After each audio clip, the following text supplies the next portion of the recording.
اعوذ باللہ من الشیطان الرجیم بسم اللہ الرحمن الرحیم الحمد للہ وحدہ والصلاة والسلام علی من لا نبی بعدہ وعلی کل من صحبہ وتبعہ بإحسان بعدہ اللہم صلی علی سیدنا ومولانا محمد وعلی آلہ واصحابہ وبارک وسلم۔ محترم ناظرین و سامعین، ڈیئر ویورز اینڈ لسنرز، السلام علیکم ورحمۃ اللہ وبرکاتہ۔ پروگرام قرآن سنیے اور سنائیے کے ساتھ آپ کا میزبان محمد سہیل رضا امجدی آپ کی خدمت میں حاضر ہے۔ ناظرین و سامعین، آپ جانتے ہیں کہ ہم پروگرام کا آغاز قرآن و حدیث کی بات سے کیا کرتے ہیں۔ آج بھی ہم بات کریں گے امام الائمہ، امام المحدثین، امام الفقہاء، امام اعظم ابو حنیفہ رحمۃ اللہ تعالی علیہ کے حوالے سے۔ ناظرین و سامعین، کچھ لوگ یہ کہتے ہیں کہ آپ کو حدیث پر عبور نہیں تھا، اور جتنا میں کہتا ہوں، بلکہ میں نہیں کہتا، آپ علماء کی کتابیں اٹھا کر دیکھیں، ان کے دور کے جو علماء ہیں وہ آپ کے بارے میں کیا فرماتے ہیں۔ میں نے اس سے پہلے بھی عرض کیا تھا ناظرین کہ امام اعظم ابو حنیفہ رحمۃ اللہ تعالی علیہ کا وہ مقام اور وہ مرتبہ ہے کہ امام اعمش کہتے ہیں کہ ہم تو صرف عطار ہیں، یعنی دوائیں بیچنے والے ہیں، تم طبیب ہو، تم دواؤں کے بارے میں جانتے ہو۔ یہ ناظرین بڑا ایک رقیق اشارہ تھا، ایک باریک اشارہ تھا کہ ہم تو حدیثیں روایت کرتے ہیں، حدیثوں کو بیان کرتے ہیں، لیکن حدیث کی اسناد کے بارے میں، یہ حدیث صحیح ہے کیا نہیں، ان کے روات راویوں کے بارے میں وہ آپ جانتے ہیں، صحیح چھان پھٹک آپ کرتے ہیں۔ تو یہ ناظرین ایک محدث کا جو ہے وہ جملہ ہے، جو ظاہر ہے کہ یہ اعتراف ہے اس بات کا کہ بلا شبہ امام اعظم ابو حنیفہ رحمۃ اللہ تعالی علیہ حدیث کے معرفت کے بہت اعلیٰ مقام پر فائز تھے۔ میں چند مثالیں آپ کی خدمت میں پیش کرتا ہوں۔ صحیح بخاری میں ناظرین ایک مطلب حدیث پاک ہے۔ اب کہتے ہیں نا کہ حدیث کو چھوڑ کر قیاس کرتے ہیں۔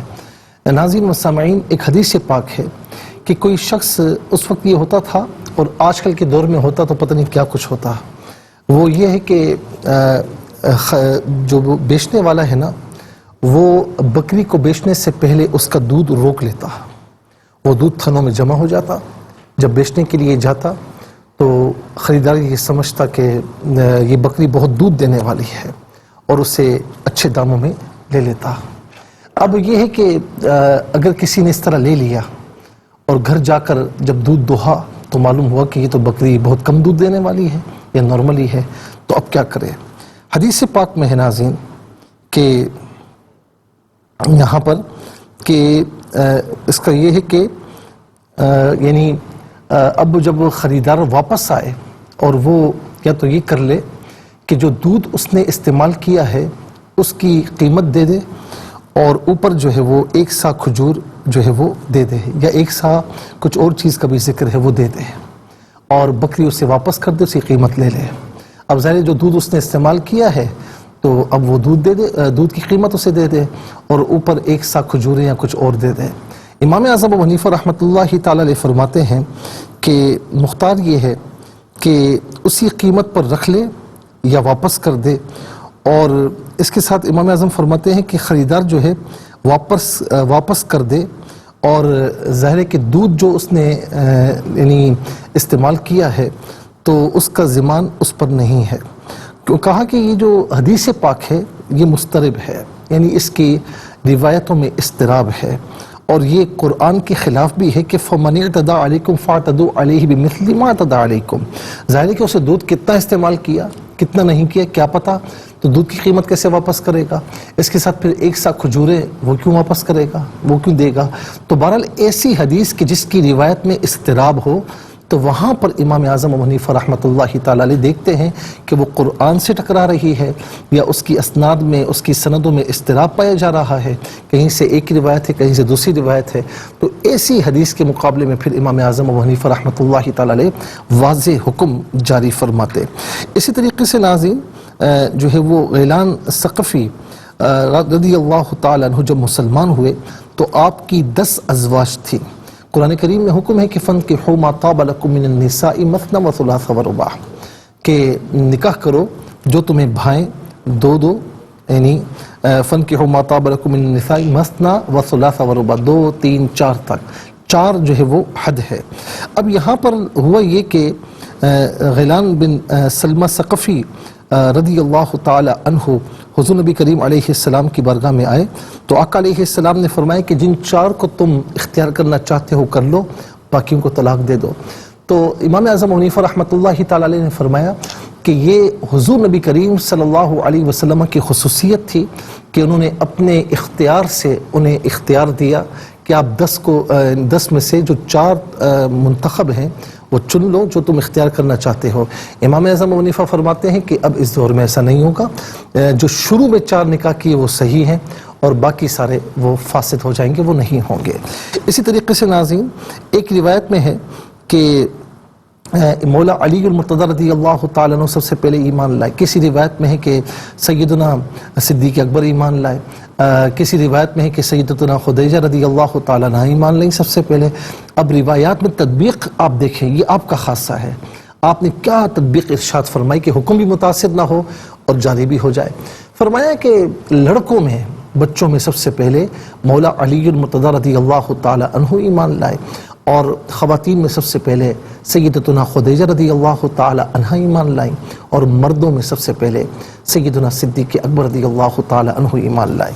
اور میں آخر میں ایک واقعہ آپ کی خدمت میں عرض کروں گا ناظرین، امام جعفر صادق رضی اللہ تعالیٰ عنہ کے بارے میں ہے کہ ان کے پاس آ کر لوگوں نے ان سے کہا کہ یہ امام اعظم ابو حنیفہ اپنا قیاس کرتے ہیں۔ تو ایک مرتبہ حرم میں ملاقات ہوئی تو آپ نے فرمایا کہ تم وہی ہو جو ہمارے نانا کے دین میں قیاس چلاتے ہو، عقل کو دخل دیتے ہو؟ تو آپ نے سب سے پہلے بڑی عزت اور احترام دیا اور کہا کہ آپ کا مقام آپ کا ادب و احترام وہی ہے جو آپ کے نانا سید عالم صلی اللہ علیہ وسلم کا ہے۔ استادوں کی طرح بیٹھے، امام اعظم ابو حنیفہ شاگردوں کی طرح آپ نے جو ہے وہ زانو تلمذ اختیار فرمایا۔